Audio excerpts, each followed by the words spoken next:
Have you guys heard about the famous father-son donkey story?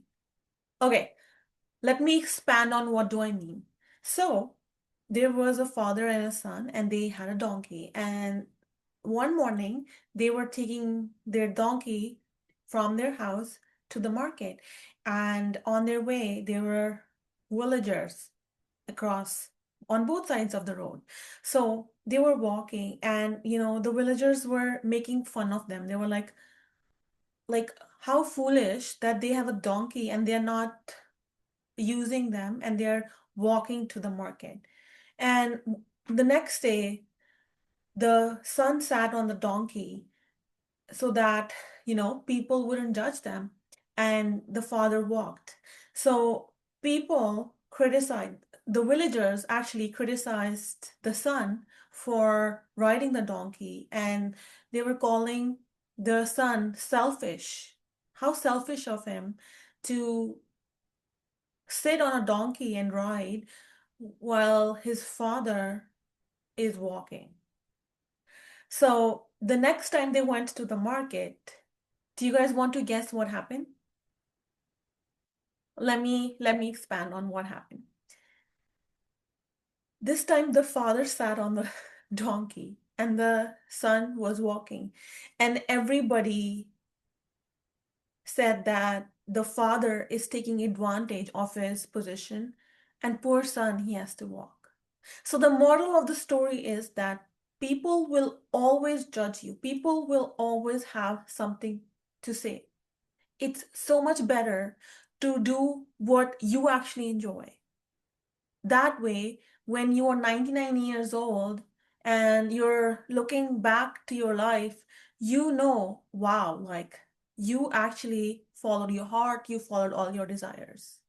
Hello, everyone. My name is Jaslyn Kaur. I'm a therapist, coach, and founder of Quantum Counseling here in Canada. My mission is to empower women healing from narcissistic abuse because I know how painful it is. Let me walk you through a personal story to share my lived experience with you guys today. I was somebody who was a big people pleaser, like chronic people pleaser, okay? I was always worried about what my family thought of me, what my aunts thought of me, what my cousins thought of me. I always had other people's opinion in my mind. I remember when I was going through, I was healing through narcissistic abuse, and I was in a very, very vulnerable position. I was being criticized. I was my mom. I remember my mom saying like, "Who is going to marry you now? It's been two times you've gone through a breakup. People knew about this. Your friends knew about this, and you couldn't keep a man. Like, there's something wrong with you, right?" So I felt terrible because when you are going through something difficult in your life, you expect other people to support you in that bad time. But when they also criticize you, they dominate you, you feel helpless, you feel powerless, and that's exactly how I felt. Now, I made a decision in that moment that, you know what? I these people are not helping me heal. I need to get the hell out of it. And I used to think like, oh my God, once I start living in my own apartment, I'm going to be this happy girl and I was never going to be sad again. I was wrong because once I lived alone and I started healing, everything came up. Everything that I had pushed under the rug, everything came up 10 times more. And I'm grateful for that dark time because um, I am a powerful woman today. And if I didn't go through that dark time, I wouldn't have um, launched a company helping other women do the same thing. So I'm very proud of myself. But you know what is interesting? My mother shows my, Instagram reels, TikTok reels to her friends and family. My brother forwards my radio interview, which I did. And, like they are proud of me now. And by the way, they didn't tell me this on my face. I got to know through my sources. The reason that I'm sharing this story is that people, when you hang out with toxic people, after narcissistic abuse, your brain distorts reality. Your brain wants you to please your abusers, please the toxic people. But we don't want the toxic people. The toxic people make us feel less about ourselves. They shrink us, We don't want that. So it's so much better to be alone and follow your dreams rather than be with toxic people. Because here's a scenario, right? When I was in that toxic condition, they I was being criticized, and um I was like being controlled by them, and I lived with them. So then I moved out, right? And I healed, and I followed my purpose. I followed my dreams, and I feel on purpose now. And I felt miserable, right?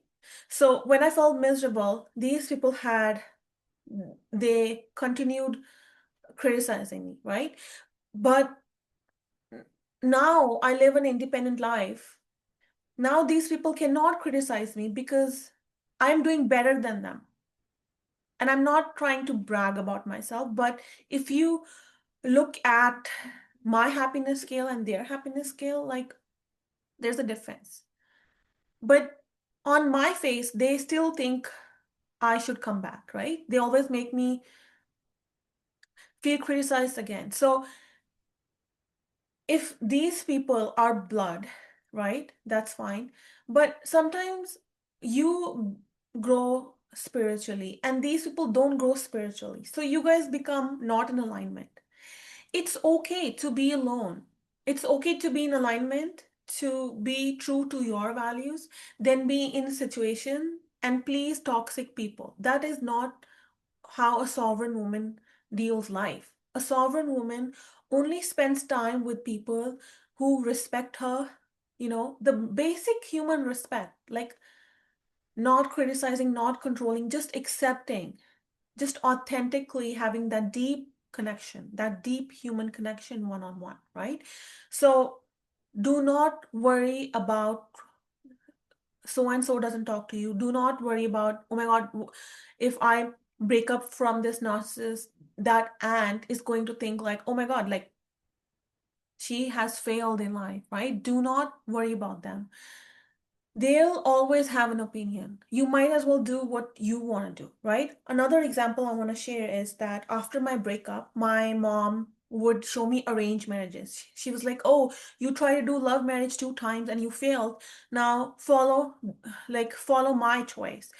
Marry this person, right? Like get an arranged marriage." And you know, I feel emotional now telling you guys this story because for a day, I actually believed her. I actually believed her that any man will suffice. I shouldn't have any standards, and I should just say yes to the guy, even though he was fat and ugly. I'm not being judgmental, but I wasn't just not attracted to that guy, right? And during that time, I used to listen to Dr. Joe Dispenza a lot, and I remember this dream. He came in my dream and he said, "You are worth so much more." And I woke up and I said, "No, I'm not saying yes to that arranged marriage proposal." Like, and I didn't talk to my mom for a very long time, almost a year. I didn't talk to my mom because of that. And I'm so glad I chose my dreams. I prioritized my dreams. I believed in myself. I believed in my innate worth. I believe that if God is within me and God is all around me, I am part of a all-knowing, wise, intelligent. That means I also have those same qualities as God. I'm also valuable. I have a unique fingerprint nobody else has that unique fingerprint, right? So there's something special about me, and I get to follow what I desire. I get to have standards. And I'm so happy that I did that because today I am so grateful I didn't fold. I didn't fold and I didn't play small. Another example I want to share with you guys is J.K. Rowling. Now, she got rejected from so many publishers, right? Once her book was launched, Harry Potter became such a big success, but she dealt with a lot of rejections, you know? So if you got cheated on, for example, do not shame yourself that, oh my God, you made a bad choice in love. We make bad choices until we find success, whether it's your career or your love. It's the same principle, you know. If your relationships are not working out, that's okay. With every relationship, you know what you're looking for, right? The the aligned sovereign man is in your future. That dream relationship is in your future. Yes, you get to have a standard. Yes, you get to set the things that you want in a relationship. Your values are important. Your truth is important. You know, you are a queen. And earlier days, like, a woman should get married as soon as possible, otherwise she was not considered valuable. But now things are changing. We need to become the change. We need to become sovereign. We need to become independent thinkers. We need to value our desires. If you have a desire in your heart, follow that desire. You know, I had a desire to make YouTube videos in 2023, and I ran away from that desire for 2 years. And I'm so glad that I didn't quit.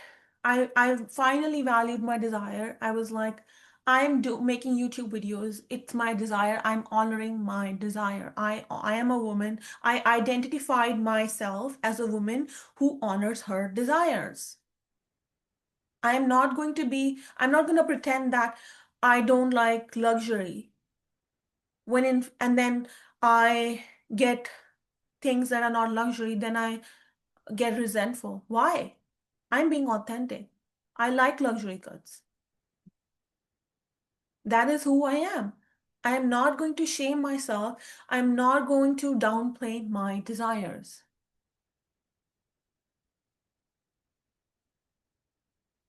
And I know narcissistic abuse is really tough. It distorts reality. It makes you chase other people's validation. It makes you chase toxic people. This is exactly why I am launching Becoming Powerful. It's a 6-week group coaching program where I will teach you the exact neuroscience techniques that help me heal. And right now it's on a special. It's only priced at $999 for a limited time to honor early birds who are claiming that they're worthy for support and community. Let me know which point resonated the most with you. And you are a queen, you are lovable, you are worthy, your desires are honorable, and I love you. You are powerful. Take care of yourself. And I'll see you in the next one, okay?